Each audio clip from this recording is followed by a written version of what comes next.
I thought Bradbury had a better game today, although Cousins had those 2 fumbles. And one, it was funny because somebody was on during the game on that second snap where it was just a botch center quarterback exchange. People were trying that, and that is 100%. That is 100% on the quarterback, a center quarterback exchange. Unless the center snaps it rolls it on the ground. Underneath, unless the center snaps it underneath the quarterback's hands, that is 100% the quarterback problem.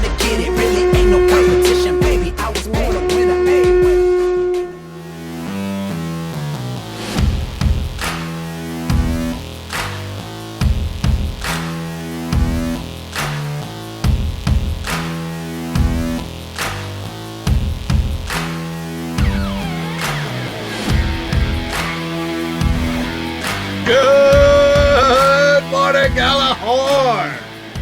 Dave, Drew, and Ted here for your In the Raw episode, your post-game immediate reaction show where the Vikings went into MetLife Stadium in the Meadowlands and just defeated the New York Giants. Get them up there, boys. Cheers, And boys. cheers for everybody. Woohoo. Yeah, we'll take the win. We'll take the win. 3-2 is better than 2-3. We're kicking the team. Damn straight. Yes, it is. How you doing, Ted? Gentlemen, how am I That's always? If I was any better, I'd be against the law. Drew, how you doing? Beautiful, man. Beautiful. I'm doing well. Oh, and the other good news we just heard is that the Chicago Bears were defeated by the Oakland Raiders. See, okay, that's good and all. That's good and all, but last week's game frustrates me more. I mean, the Raiders, I didn't see any of the game. I spent the whole time watching the Vikings game, obviously, because that's what I do for you, our 3 or 4 listeners and viewers that we have. But like, apparently the Raiders were just gouging the Bears on defense. And I just, anyway. How did we not do it then? I shouldn't be here crying over spilt milk. No. That's it's probably a trap game win for them. I don't know. Just aggravating.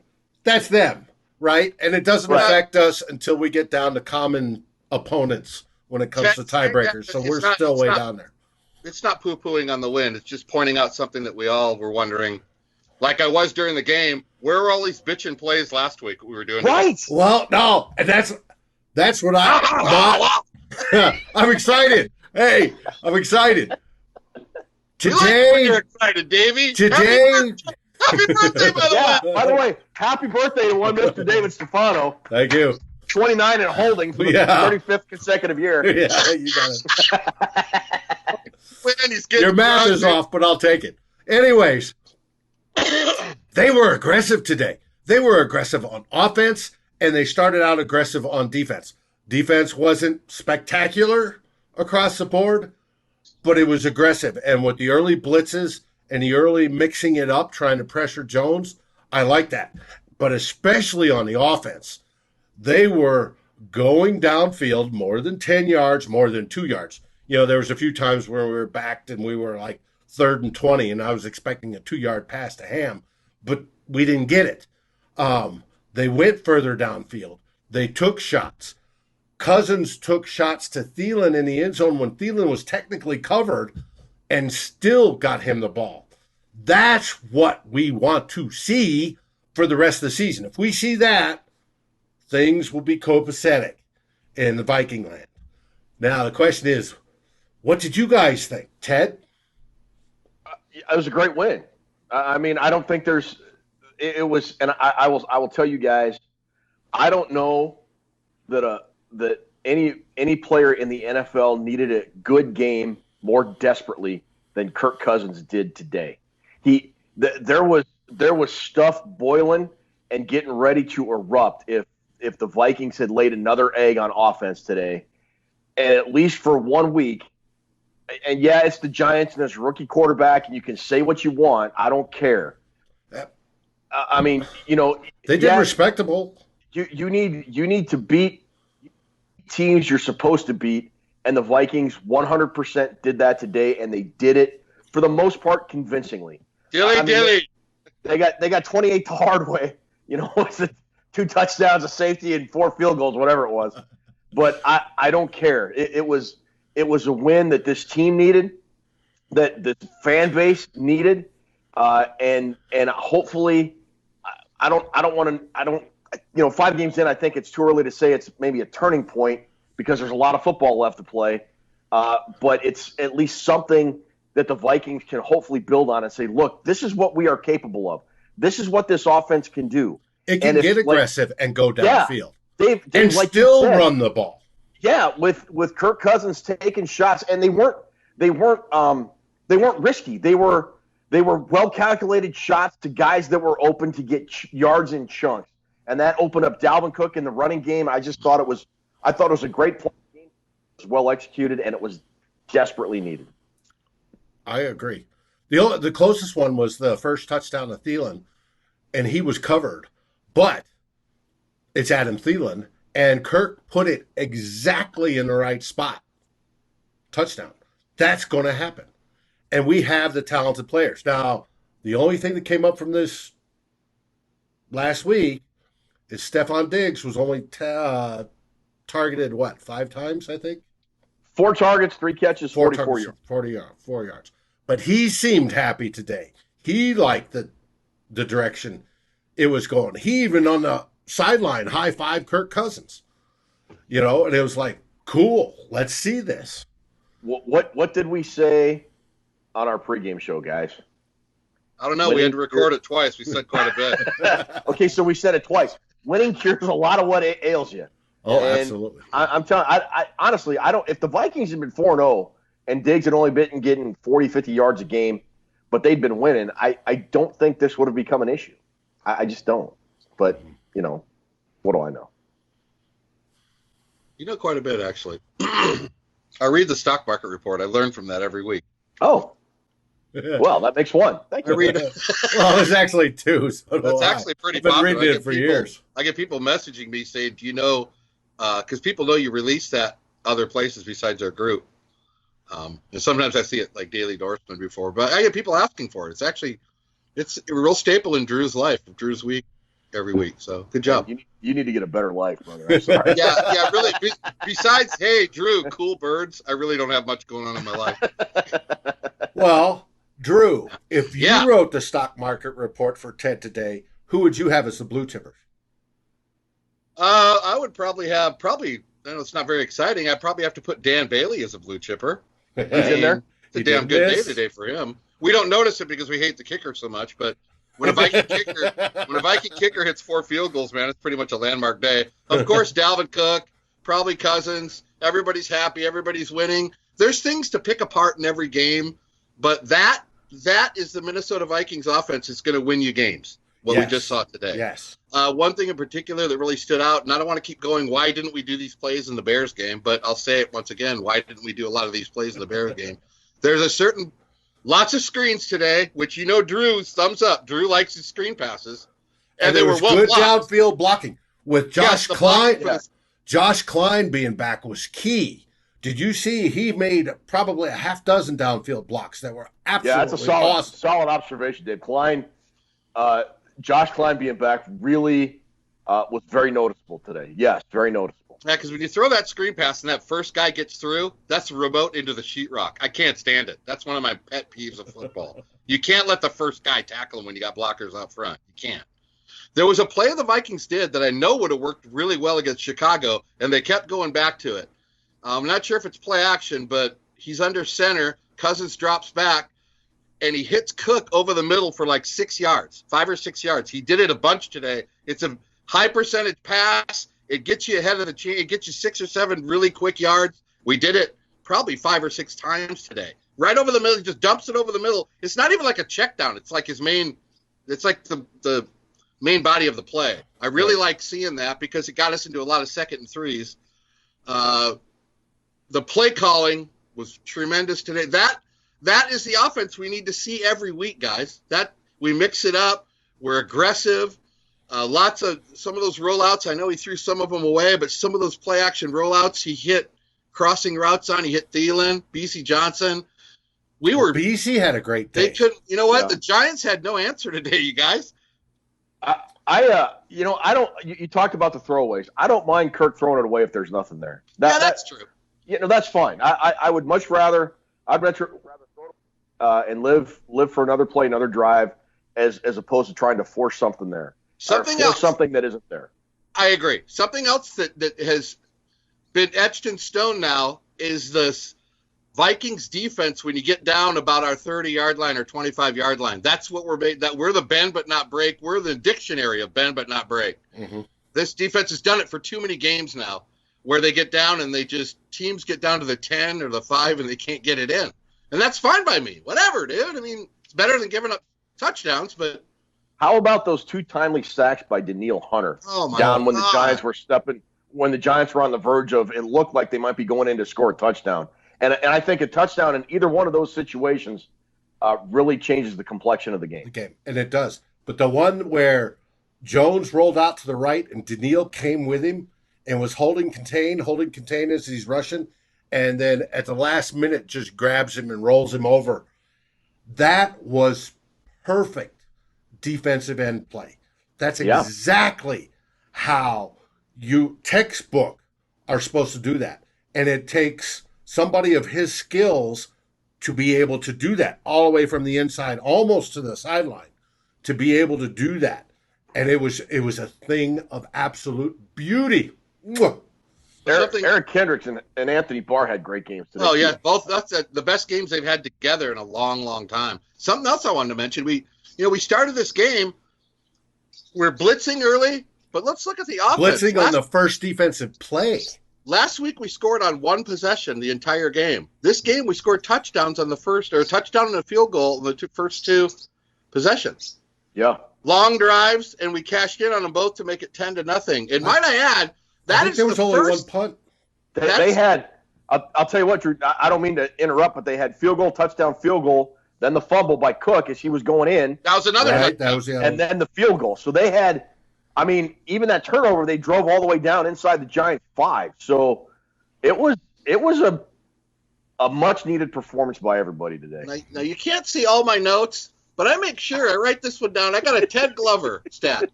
Here we go. Here we go. DNA. I got to get one. There's only one on this sheet, but I know if I get a Ted Glover stat, he always goes, I like that. Now the Ted Glover stat is, that's the first 98-yard touchdown drive we've had since 2008. Get out. Are you kidding me? That's it. Today we had a 98-yard touchdown drive, and it's the first time since 2008 we've pulled that off. Like the 2009 Favre team didn't even do that? No. Wow. What a beautiful drive. That was. Wait. You said 2008? Yes. I know the exact drive. It was Gus Frerotte to Bernard Berrien against the Bears on Monday night. They went 99. It was that 99-yard touchdown pass. But I'm the guy with no life. That is exactly right. So I wanted to get that in there early because the whole game just felt better early. I mean, defensively, everything was. But that drive, those first 2 drives, if you could score, I mean, right out of the gate, they were doing. I mean, it just felt a lot better. Of course, there's bonehead plays like. You mentioned the fumble down at the 2. How about Reef missing that block? Cook walks in the end zone if he blocks that guy. Right. Yeah. Dude, what are you doing? That's your guy. He ran by him, and I'm going, if he just stands in front of him, Cook makes it. So there's little things you can pick apart in every game, but overall, offensively, that was a damn good showing off that bullshit I saw last week. Well, I love the aggression, and that's the word I keyed off on from the first quarter. The aggression on both sides of the ball. Baby. Give me your safety sign. Yeah. We can dance if we want to. Yeah. The safety dance. There was no question either. We got him deep in there. We got him like 3 yards back there, too. Right. And Barr got him. If Barr wouldn't have got him, Kendricks would have got him. And if Kendricks would have got him, there was, I think, Linval Joseph back there. Gideon was breaking through. So, like, I went back and rewound the play. How much have you been drinking, Ted? It's only my 3rd beer. Oh, okay. and I took a still picture and put it on Twitter of that safety. And right as Jones was handing the ball off, was it Kendricks and Barr or Harrison Smith and Barr, whoever it was, were like 2 yards past the line of scrimmage. And on the right side, Mike Remmers is like this, and he's leaning over backwards. I mean, it was an absolute jailbreak. And Gideon, if for some reason the first tackle had been missed, Gideon was blasting through and would have tackled him for a save. I mean, that play had absolute failure written all over it. Before they ran out, the 11 guys ran out there. Imagine before the defense ran out there, Zimmer said, "Every one of you fuckers, they're running." You know what I'm saying? It just looked like they knew the play right off the bat. But I'll say, so, you know, the cool thing about that safety was it came on the heels of that huge turnover. And like last year and in times when, oh, geez, buddy. Holy shit. Oh, man. And at times, you know, last year and times of adversity so far this year, when something like that happens, it generally leads to a lot of momentum for the other team, and the Vikings just have a hard time stopping it. Like the Thielen fumble against the Saints last year. Exactly. What a great example. Exactly. And this time, the defense turned that negative into a positive, got the Vikings 2 points, and got them the ball back. And I think a field goal. So we got Bailey 5. took the field goal to end the half. Yeah. Right. On that one. Yeah, that was his field goal to end the half. So it ended up turning into it wasn't a touchdown, but instead of 6 points, the Vikings got 5 points. And I got to say, in a situation like that, I mean, I'll take it. You know what I mean? Yeah, and then a free kick, Marcus Sherrells had a decent return, brought it to the 50. They marched it down, got the field goal. Sherrells? Wasn't that a band? Sherrells? What? Marcus Sherrells. You know, we talked Sherrells. You know, we talked about last year, a lot of guys, and probably 3 or 4 games, was why do the critical mistakes, to kind of piggyback off what Ted just said, why do the critical mistakes hurt us so bad? And why does it not hurt teams like the Patriots? Well, today's a good example. We had a lot of mistakes. But when you're up 20-10, you didn't let it hurt us. That's how you overcome mistakes. You don't let even early ones, they still kept the attitude, be aggressive, and they kept aggressive, and it worked. Whether there were some saving penalties that were called on the Giants, there's a bunch called on the Vikings, but there was some on the Giants that kept drives alive. And then we kept going. We kept going deep. We didn't sit back and go, shit, like we had in our previous 2 losses. And as long as that keeps up, we're going to win a lot of games. To 5 points. That's amazing. Yeah. I will say I was kind of concerned. I mean, and it's a great win, but there were a couple underlying things that still kind of worried me. I thought the Giants' offense with a rookie quarterback still drove the ball fairly well. Mm-hmm. And in the first half, Daniel Jones had 2 over, or maybe it was in the second quarter and third quarter. I can't remember exactly. He missed a touchdown, a long touchdown. Yeah, he had 2 overthrown passes. One where Rhodes was, well, no, that was a touchdown. But anyways, he connects on those throws. Jones connects on those throws. One was to Sterling Shepard where he landed out of bounds. Mm-hmm. It might be a completely different game. It's true. Now, so what you're going to hear on the contrary side is, but the defense held them to 10 points, right? And yes, the defense held them to 10 points, but they did give up quite a bit of turf in that process. We'd all love to see 3 and outs. But I think what Ted just mentioned goes back to what the great Bud Grant used to say at press conferences. You know what? Games come down to a few plays either way. Whatever team makes them wins. True. If Thielen catches that long pass against the Bears, that's different. If we got that first fumble, didn't have a penalty when Griffin got Trubisky's fumble, that's a big play that didn't go our way. And today the Giants dropped their big plays. So it's actually true. I mean, it comes down to big plays. I mean, who's going to make those big plays and who's going to make those big mistakes?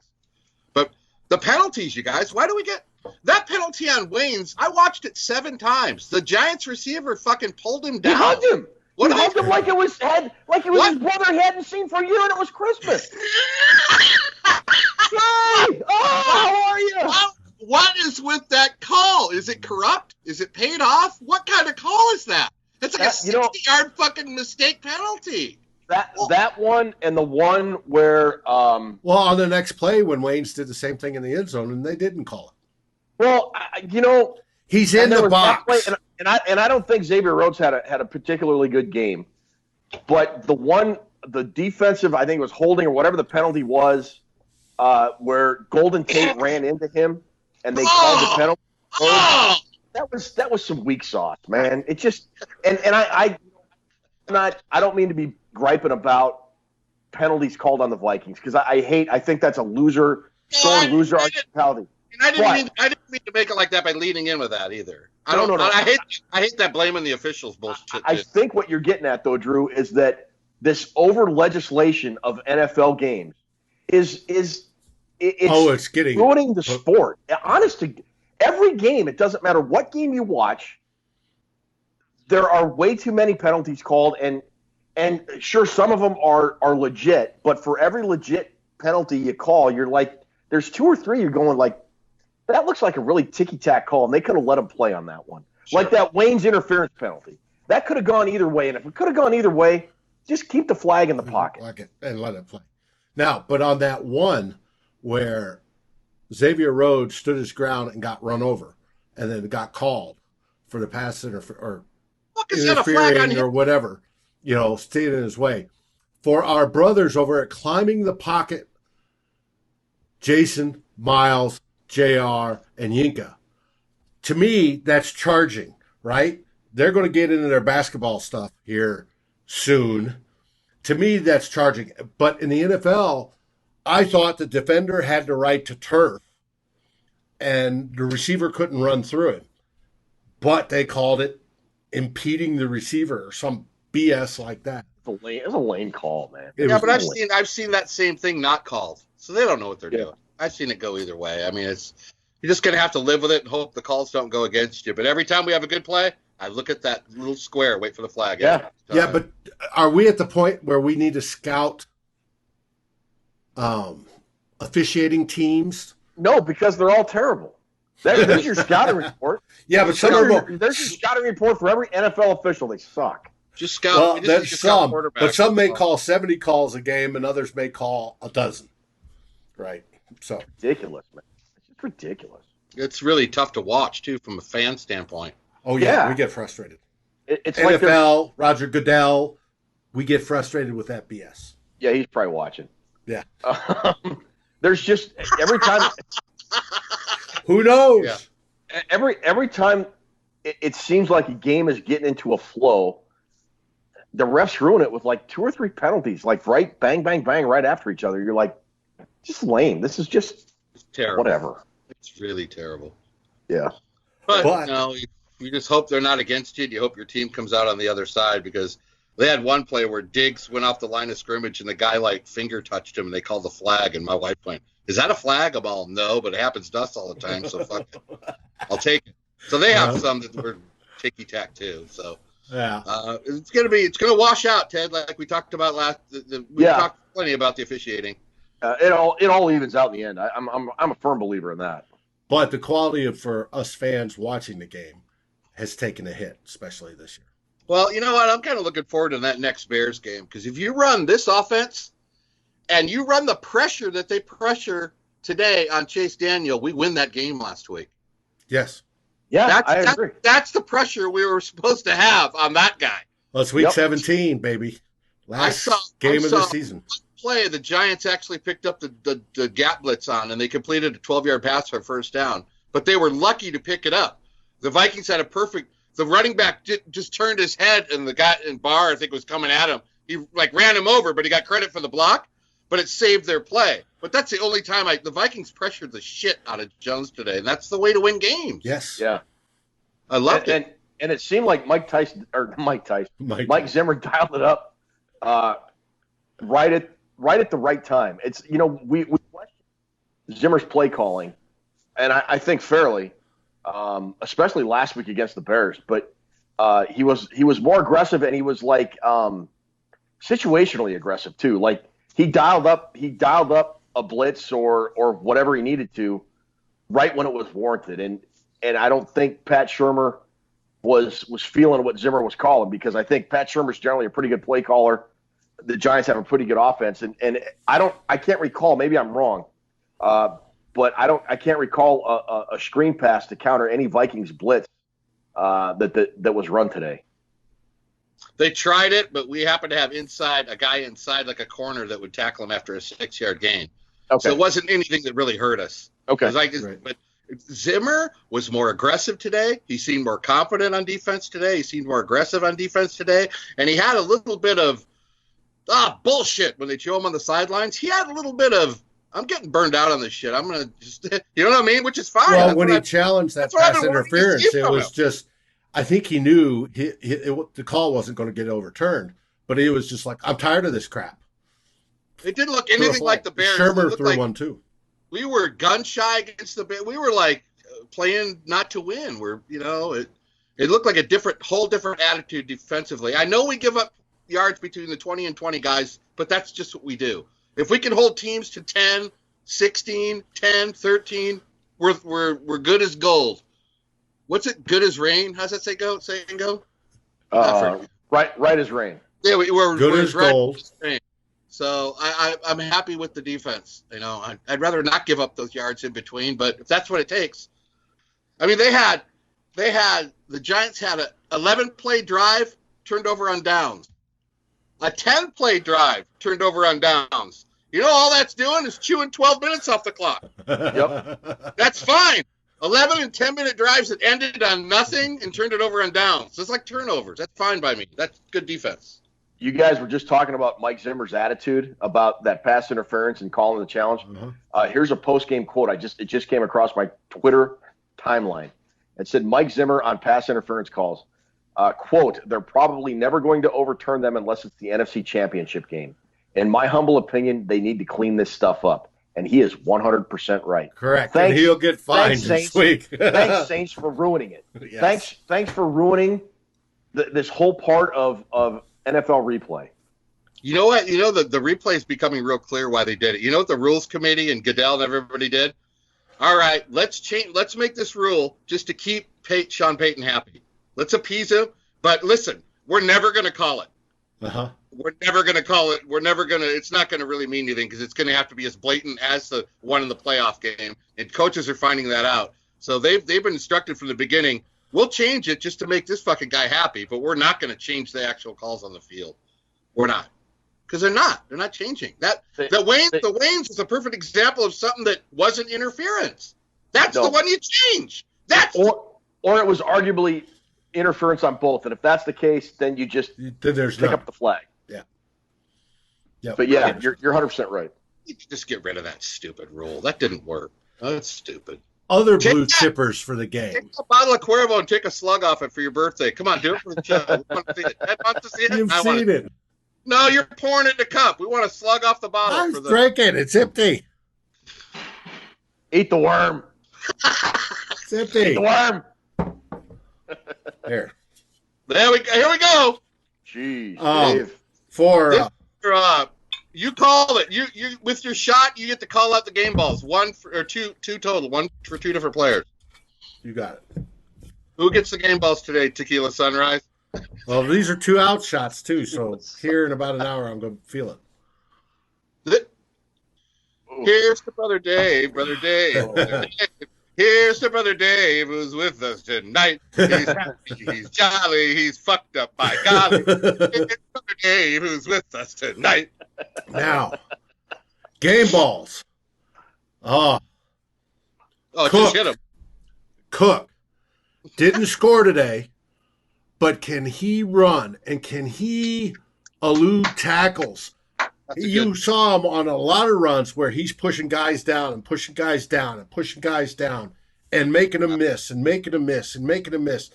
And I haven't seen a running back like that probably since Barry Sanders, right? That's that elusive. And he was breaking tackles and getting yards after that first contact. It's a good choice. It's just awesome.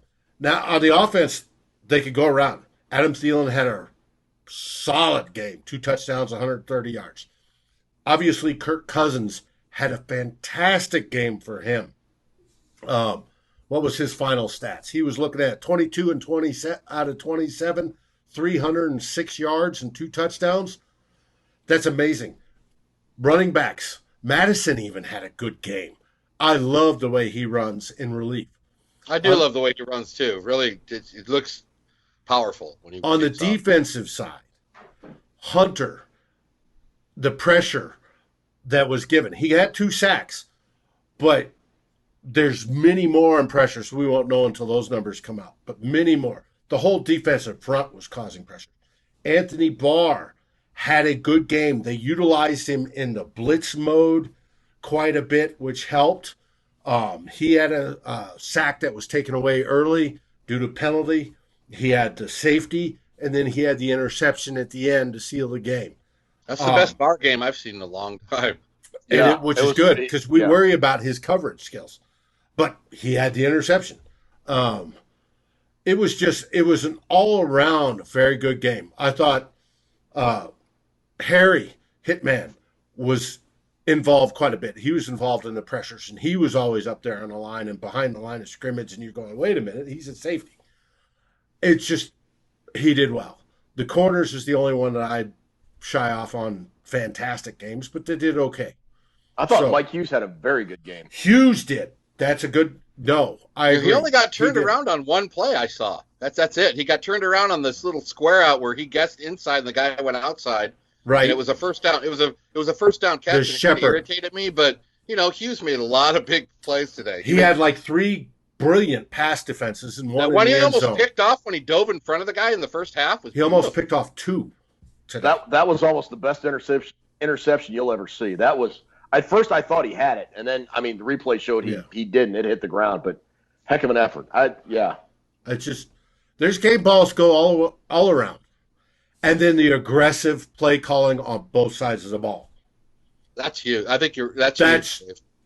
If that's Zim gets it, right? If that's Zim telling Kupfanski, they get it, But it's Zim. We want to be aggressive, both sides of the ball, and they did it. They executed it, and obviously won on the road, on grass, outside. Yeah, if you win a game like this 20-17, it doesn't make you feel so good. But it seemed like this game, even though it was an 18-point difference, could have been easily 25 or 27-point difference. Easy. We left some points on the board, but we went in there and took care of business how we're supposed to. I am shocked at how good this offense can look from one week to the shoddy week. It's amazing. One more thing. I know you guys talked about game balls and all that, and he doesn't deserve a game ball, but he does deserve mention. Olabisi, Johnson. I think we finally have WR3, gentlemen. Yeah. Dude, he did great today. Yes. He had, what was it? I had him up here. He looks BC like Johnson out there. 4 catches for 43 yards. So that's going to put him at almost, an 11-yard per catch average. It's only 4 catches, but those routes were tricky. He ran some really nice – those crossing routes. And he made good catches. He can make himself disappear in a zone. That's a good sign. Ted, exactly. Good call, Ted. BC. Olabisi, Obalasi, life goes on. Life goes on, bro. Well, and, of course, you mentioned the kicker. Dan Bailey hit 4 field goals. I'm really shocked you haven't mentioned, being that you're on tequila, you haven't mentioned your boy Austin Cutting yet. I mean, what's up with that shit? Where's the Austin Cutting phrase? Did you see that snap? Did you see that snap to Cole Quint in the first quarter? It was splendid. No, Cole Quint was the 4th quarter, and there was only 1. That was it. So, and he hit a boomer. But I did drive by the Air Force Academy on the way down to Albuquerque and on the way back today, and I did think of him. Best player from the Air Force Academy the Vikings have had in the last 10 years. I'm sorry, I got started on it. The only player from the Air Force Academy in the NFL, like literally ever. Well, not ever. Or one of maybe close. Like 3. Yeah. Hasn't been a lot. But I did drive by the academy, did my appropriate salute, and Why? Kept going. Why? They're not even lieutenants, man. I know. They're like cadets. Come on, they are Dave. cadets. That's exactly what they are. But anyways, it was fun. Had an interesting weekend. It was fun. Capped off with a beautiful Viking victory What a That's way to right. start a week. Buckeyes get lucky and win, and Michigan blows out their team, and then the Vikings win. Good Man, week. did you ever work for Pravda in the old Soviet Union, Drew? Oh, that's perfect, man. Oh, it don't feel good to win. Look at us all. Last week we were ready to kick each other's asses. Now we're all happy. I'll tell you. No, wait, guys. Now we're going to be 12-4. Here we go. Last week, Winning- 7-9. Winning cures what ails you. Who we got next week? Who are we playing next week? Eagles at home. At home. In the Ooh, bank. That's going to be a good meeting this week. I'm going to have to do some number crunching there. Oh, yes, you will. And some trivia checking. Okay, I'll put that together. Nice win today. I'm really happy. Good game. Yes. Good game. Glad you're safe. Glad you have a good birthday, and I'm glad to see you drinking because a drunk Dave is a happy Dave. Yes. And to all the people that watched us, and especially those that came over from New York, and I briefly looked, and there's plenty of people that watched from New York. Really? Yes. We welcome you. You can come over and check us out anytime you want. We are sorry that your team got beat. No, Forget about it. No, we're not. But you've got the man. Forget about it. But my message to you is you've got a nice quarterback going forward. You should be proud of that. Give it a couple of years, and you'll be fighting for the NFC East if you don't take it already. Congratulations to you. But for today, I'm back to the Vikings garbage. victory, baby. Yes. Much Go. needed. We'll take it. We'll Much take needed. it. Any last words, Ted? Yeah. Super Bowl, homeboy. We'll see you in Miami. Drew? Meow, meow, Viking cow. Come on, Reef. Block your guy. Enjoy the rest of your weekend. Enjoy your week. Give me As Pat always- Elfman's number. I want to talk to that fucking guy, too. Jesus. Yeah, he couldn't have a good day, did he? What a tub of lard. As always, be safe and Skol Vikings!